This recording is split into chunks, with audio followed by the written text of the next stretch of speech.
Hello everyone, welcome back to my channel. जैसे कि आप सब जानते हो, नवरात्रि आ रही हैं। परसों से नवरात्रि शुरू है।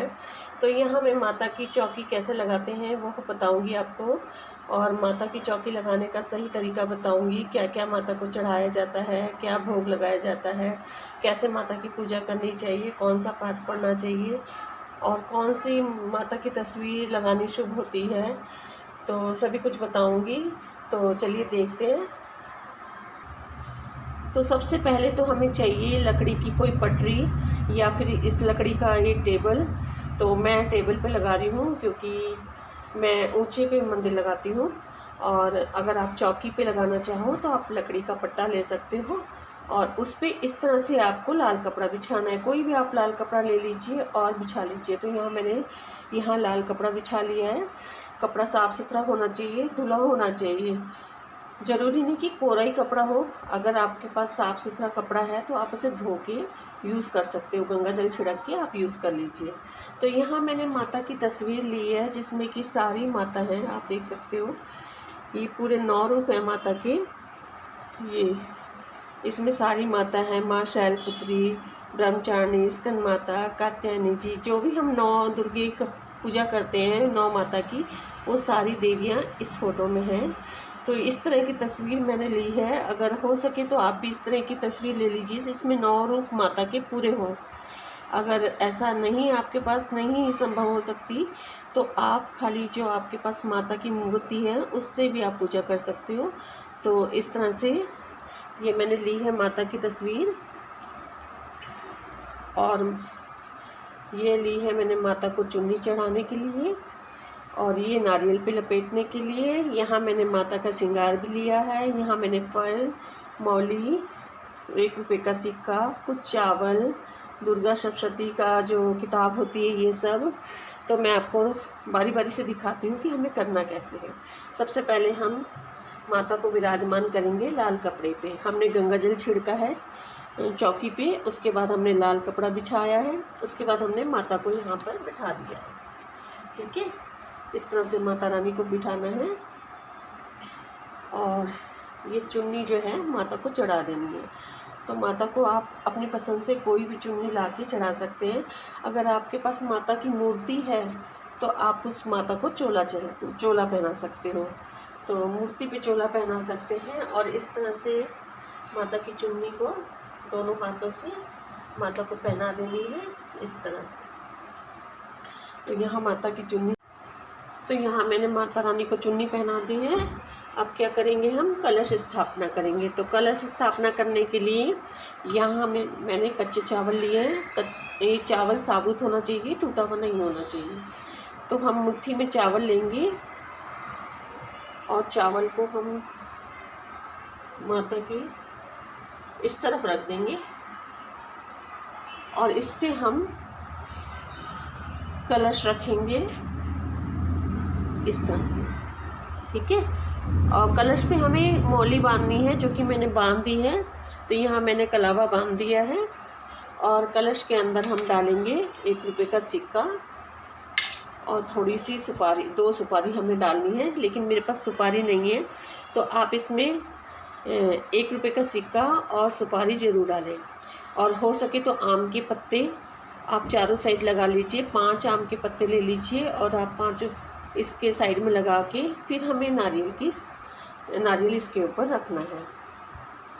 अब यहाँ मैंने नारियल ले लिया है, चुन्नी में लपेट लिया है इसको, और हम नारियल को ऐसे भी रख सकते हैं, इस तरीके से भी, और हम खड़ा करना चाहें तो हम इस तरीके से भी रख सकते हैं। तो किसी भी तरीके से आप नारियल को स्थापित कर सकते हो। और कलश के नीचे चावल ज़रूर रखने हैं आपको, और कलश हो सके तो पीतल का या तांबे का रखने। मेरे पास नहीं था तो मैंने स्टील का रख लिया है। तो कोई बात नहीं, आप स्टील का भी रख सकते हो। तो यहाँ कलश स्थापना भी हो गई है। तो अब हमें क्या करना है, जोत जगानी है माता रानी की, और रोली लगानी है माता को। तो हम यहाँ पे ले लेंगे थोड़ी सी रोली प्लेट में, और थोड़े से चावल भी डाल लेंगे।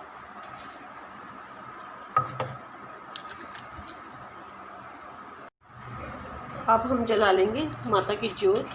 तो जोत हमें देसी घी की जलानी है, नवरात्रों में देसी घी की जोत माता को लगानी चाहिए। अगर आपका बजट नहीं है तो आप जला लीजिए तिल के तेल की। वैसे तो माता रानी श्रद्धा मांगती हैं कि दिल हमारा साफ़ होना चाहिए, तो हम चाहे घी की जलाएं चाहे तेल की, मन साफ़ होना चाहिए। तो माता की भक्ति हम दिल से करें। और यहाँ मैंने जोत जगा दी है माता रानी को। अब हम चढ़ाएंगे माता को श्रृंगार। तो यहाँ मैंने 7 श्रृंगार लिया है। आप 16 श्रृंगार भी चढ़ा सकते हो, 5 भी चढ़ा सकते हो, 9, 11, 21। तो यहाँ मेरे पास 7 ही जुड़ पाया है, तो मैंने 7 श्रृंगार ले लिया है। एक यहाँ मैंने मेहंदी ली है, काजल लिया है, नेल पॉलिश ली है, बिंदी का पत्ता ले लिया है, और लाल चूड़ियाँ ले ली हैं, और एक रबड़ और सिंदूर ले लिया है। तो यहाँ माता रानी को श्रृंगार चढ़ा देंगे। तो यहाँ मैंने माता को ये श्रृंगार चढ़ा दिया है, 7 श्रृंगार, जो कि माता रानी को चढ़ाना ज़रूरी होता है। तो अब हम चढ़ा देंगे माता रानी को फल। कोई भी फल ले लीजिए। यहाँ मैंने 2 फल ले लिए हैं और ये हम प्लेट में चढ़ा देंगे।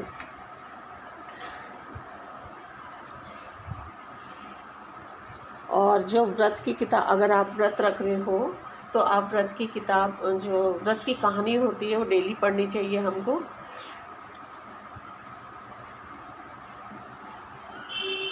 अब हम क्या करेंगे, हम माता की चौकी लगा ली। अब हम जो फूलों का हार होता है माता को चढ़ाएंगे। हर रोज़ माता को चढ़ाएं। पहले दिन जो आप हार चढ़ाओगे उसको दूसरे दिन उतार के फिर सुबह दूसरा चढ़ा दो। फूलों की माला या फूल चढ़ा दो। तो डेली माता को फूल चढ़ाने हैं, फूलों का हार चढ़ाना है। वो आपकी श्रद्धा है, जैसे आपसे बन सके। और माता को श्रृंगार ज़रूर चढ़ाना है नवरात्रों में। और जो भी आप चढ़ाना चाहो माता को चढ़ा सकते हो। वैसे तो चांदी की भी बिछिया वगैरह आप चढ़ा सकते हो। तो आजकल लॉकडाउन की वजह से तो ज़्यादा कुछ कर नहीं पा रहे हैं, तो फिर भी जितना हमसे बनेगा हम करेंगे। और इस तरह से फिर जैसे माता की ये जो दुर्गा सप्तशती की किताब है, ये हमें एक पाठ ज़रूर पढ़ना चाहिए। इसमें 13 अध्याय होते हैं, जो कि हमें एक अध्याय मतलब 13 अध्याय हमें 9 दिन में पूरे करने होते हैं। जो लोग दुर्गा अष्टमी करते हैं तो अष्टमी को कंजक करते हैं, तो वो अष्टमी को ये 13 अध्याय ख़त्म कर लें। और जो लोग नवमी पूजते हैं तो उन लोगों को 9 दिन में 13 अध्याय पढ़ लेने चाहिए। और ये दुर्गा सप्तशती का पाठ करने से हमें व्रत का पूर्ण फल मिलता है और हमारी जो भी इच्छा होती है वो भी पूरी होती है। तो इसमें सारा कुछ दिया हुआ है कि माता रानी ने कैसे कैसे राक्षसों का नाश किया, कैसे क्या किया। तो ये अध्याय जरूर पढ़ना चाहिए। अगर आपको शॉर्ट में पढ़नी है तो दुर्गा चालीसा डेली पढ़ लीजिए। वो इसी का ही शॉर्ट वो है, मतलब ये विस्तार में है, वो छोटे अध्याय में है। और इस तरह से आप पढ़ सकते हो। तो ये भी जरूर पढ़नी चाहिए नवरात्रों में, एक अध्याय। और अगर आप व्रत रख रहे हो तो व्रत की किताब जरूर पढ़नी चाहिए। ठीक है। अगर आप सारे व्रत रख रहे हो तो नियम से डेली पढ़िए। अगर आप जोड़ा रख रहे हो तो तब आप 2 दिन में ही पढ़िए। आप पूरे नवरात्रि भी किताब पढ़ सकते हो। तो इसमें 13 अध्याय हैं जो कि हमें पूरे करने होते हैं। दुर्गा सप्तशती का पाठ करना बहुत शुभ होता है नवरात्रि में, इसलिए। और उसके बाद हमें क्या करना है, माता रानी को तिलक लगाना है। ये फल चढ़ाने के बाद और जो जगाने के बाद हमने माता का करना है तिलक। तो सबसे पहले करना है हमें गणपति जी का।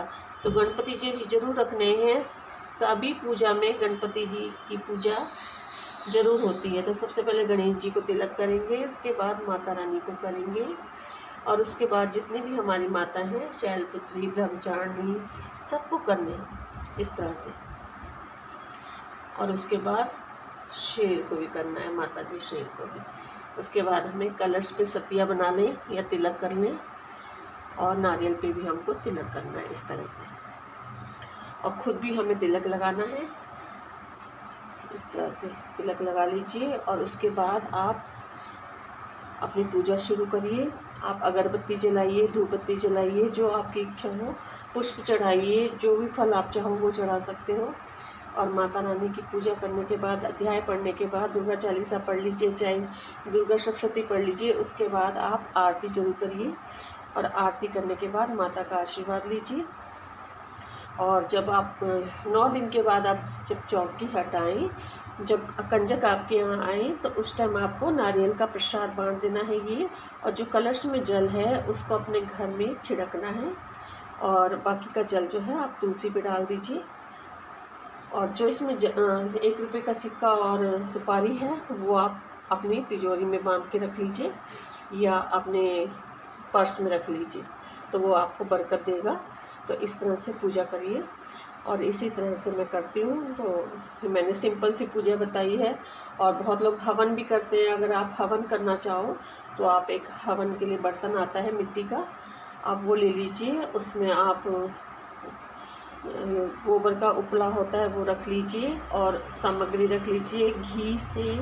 और हवन में जो भी आपने डालना हो, फल डाल सकते हो आप, गेहूँ डाल सकते हो आप, और बताशे, ये सब का भोग लगता है। और माता रानी को लौंग का जोड़ा डेली चढ़ता है पूरे 9 दिन, तो लौंग का जोड़ा भी उस जोत पे या कपूर पे आप रख सकते हो। अगर आप हवन नहीं कर रहे हो तो डेली आप कपूर रखिए और एक बताशा चढ़ाइए एक कटोरी में, और उसी में आप या फिर मिट्टी के किसी बर्तन में आप कपूर जला लीजिए, उसमें बताशा चढ़ा दीजिए, उसी में आप लौंग का जोड़ा चढ़ा दीजिए डेली। तो पूरे 9 दिन आप लौंग का जोड़ा जरूर चढ़ाएं। तो इस तरह से मैं भी चढ़ाती हूँ। तो अभी तो मैंने आपको ये बताया है, सिर्फ नवरात्रि परसों से हैं, तो मैं परसों सारा कुछ करूँगी। मैंने आपको चौकी लगाना बताया कि इस तरह से आप चौकी लगाइए और इस तरह से आप पूजा करिए। तो ये सिंपल सी मैंने चौकी लगा के आपको बताया है, सिंपल सी मैंने पूजा बताई है। तो अगर आपको मेरा वीडियो पसंद आया है तो वीडियो को लाइक करें, शेयर करें, चैनल को सब्सक्राइब जरूर करें।